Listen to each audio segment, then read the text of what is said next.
CDT. Let's do content theft. I'm kidding. This video was inspired by Epic Rhino Hunter, as you saw in the intro.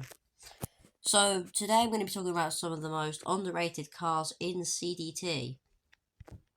In fact, these cars themselves would actually make a really good buying path. So, you know, hint hint, nudge nudge. Maybe you should buy these cars. If you haven't already, because I have all of them. Oh, and just a few little ground rules. I'm not accepting any event cars, including season cars, and I won't accept limited either. Permanent shop cars only. And no deleted brands. So, the first of the underrated cars is a car I'm driving right now. The Mark 1 Mazda MX-5. For just £11,500, you can have one of the best all-rounders. Well, in the early game at least. This car can go on the track, can go in the city, drives nicely, can go in the mountains. Tuned, it'll do 169 miles an hour, so it's even nice. I am lagging enormously today. It'll even drift sometimes. Just not very often. Not very easily either. So, it's also a really good car to learn how to drive the circuit on. But there's another car that can do that later. I will not count dealership cars apart from the 3 that you can unlock in the standard dealership either, by the way. So that's dealerships like this one. Because I'm in a public server today. So let's move on to the next car, which is the Ford Crown Victoria. I've talked about it so many times. It's just one of the best cars in Class 1. And it can beat quite a few Class 2 cars as well. Very, very high acceleration stat. Drives nicely. Drifts easily. Like, look at this. Just doing donuts in a cop car from Class 1. And it's 26 grand. For a car that will outrun quite a few Class 2 cars. What great value for money. And I never hear them talked about. So that's why I'm here to spread the word of the Crown Victoria. One of my favourite cars in the game. Moving on to the next underrated car. It is the Nissan 2000. Yep, you heard me right. I like a Nissan. Ooh, 718 Cayman. GT4. Anyway. This is the Nissan 2000. It's quite an old car. It's right-hand drive. Good stuff. And I actually discovered this car was really good while filming a video. You can watch that video. I can't remember which one it is. But basically, this is really nice to drive, this car.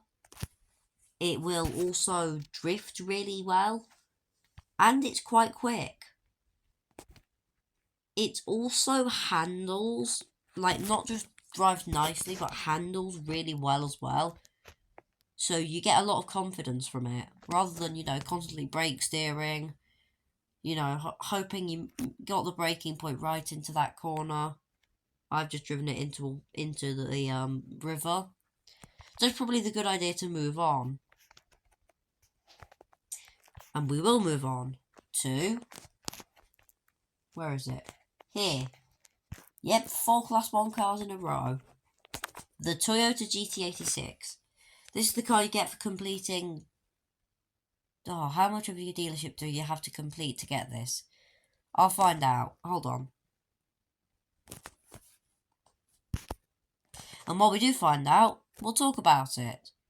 This is another really good learner track car. So, it's good for learners on the racetrack. You get it at 15% of the dealership, which is really not much. It's very little, actually. It's surprisingly little. So you can learn to drive on the track with it. You can drive in the mountains with it. You can take it to tuna meets. It drifts well. You're getting a common theme here. These are all cars that drift well, drive nicely. You can do track driving with them.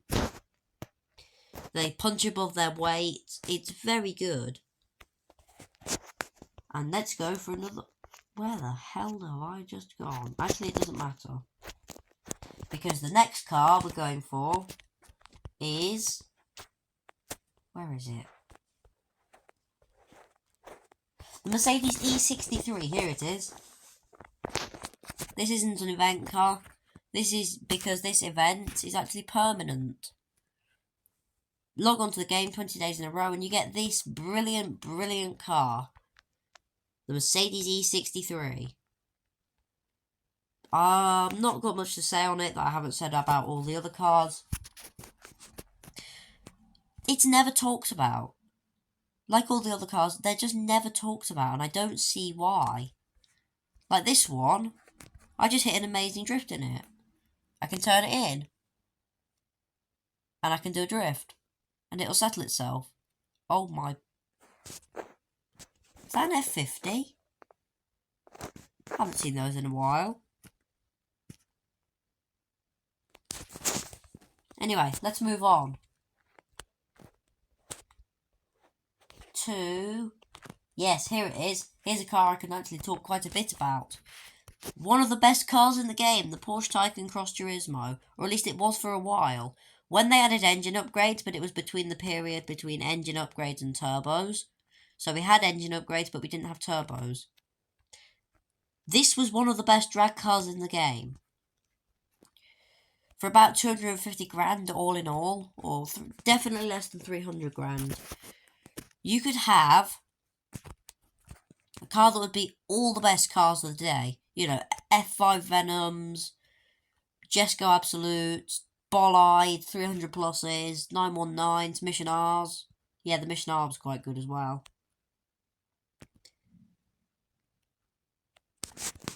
And it's also brilliant at all-round things. Take it to the drag strip, take it to the circuit, take it to the mountain race, even take it to the rally track.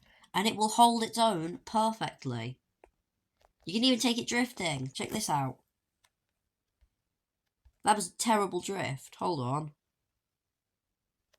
That's because it's running the wrong tyre compound, because I was taking it rallying quite recently.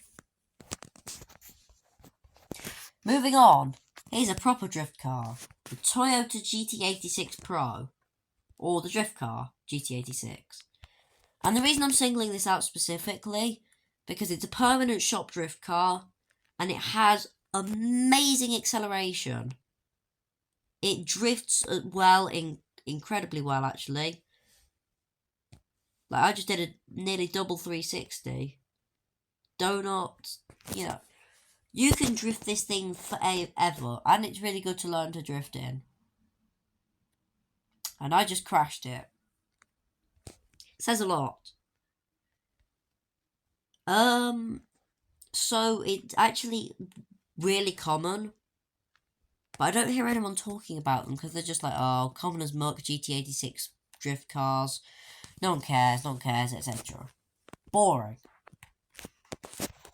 And another common as muck car. Oh, that's not the right colour, is it?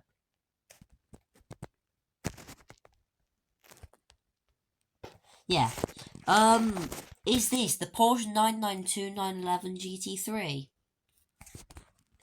It is a track car. It's also another really good car to learn to drive the track with. But it's just sort of got a feeling of specialness around it. You know you're driving something special. Like, it's, I don't know, it's something inexplainable. It's weird. And I love it. They're also relatively common, which is interesting. But a car that I honestly don't think is common anymore. Yep, we're skipping through all of these. Is the Tesla Roadster. I don't know why, but why won't it steer? Okay, lag, that's a thing. This used to be one of the best cars in the game. You could beat Chirons with it. Then they nerfed it. Very sad. And it's still brilliant. It's just lost its popularity now. And I think that's why, you know, nobody has it anymore. What the hell is he doing?